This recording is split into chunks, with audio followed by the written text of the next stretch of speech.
राम राम मंडळी, स्वागत आहे तुमचं परत एकदा नवीन ब्लॉगमध्ये. आज आपण आलेलो होतो आपल्या शेतामध्ये आणि आपल्या रानात हे सगळं जे हे होतं बाटूक होतं ते आपण एकदम काढून घेतलेलं आहे आणि बाटूक काढले आणि ते बघा त्या गाडीमध्ये आपण भरलेलं आहे. तुम्हाला सांगायचं तात्पर्य एवढंच की आपण कामं करतो, ब्लॉग बनवतो, पण आपल्या मनावरचा खेळ आहे. म्हणजे जे मनाला आलं तेच काम करणार, ते सगळंच करणार आपण.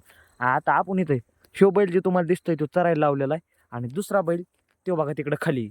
त्याच्यामुळे तुम्ही काय करा, आपल्या चॅनलला सबस्क्राईब करा, लाईक करा आणि शेअर करायला विसरू नका, जेणेकरून आपला मराठी माणूस पुढे गेला पाहिजे. चला आता मी तुम्हाला गहू दाखवतो, गहू कसं आहे म्हणून. शेतकरी राजा, शेतकरी राजा. तर नमस्कार मित्रांनो, शो आपला तुम्हाला जो दिसतोय तो एकदम प्युअर गहू आणि तुम्हाला सांगण्यात तात्पर्य एवढं की आता थोड्या वेळ झालं दारे धरले होते तर बघा तिथं खोरे नादच नाही करायचं.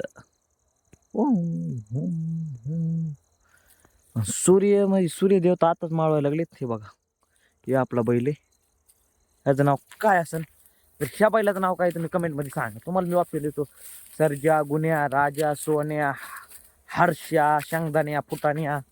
म्हणजे तुम्हाला नाव सांगतोय मी. तुम्ही ते बघा. आपण काय, आपण लय नालायक माणूस नाही, आपण चांगलं आहे.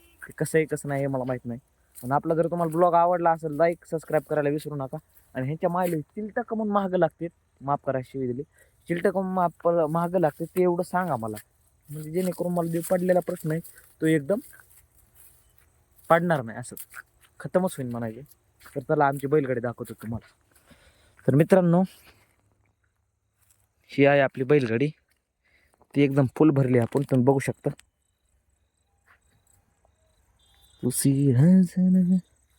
बघा एकदम फुल भरली.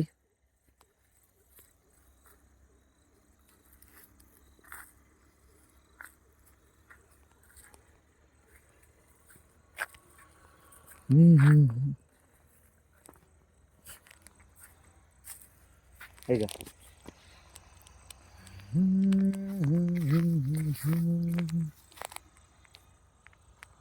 ही एकदम फुल भरलेली. मित्रांनो आवडला असेल व्हिडिओ लाईक सबस्क्राईब करा. भेटूया परत एकदा नवीन ब्लॉगमध्ये.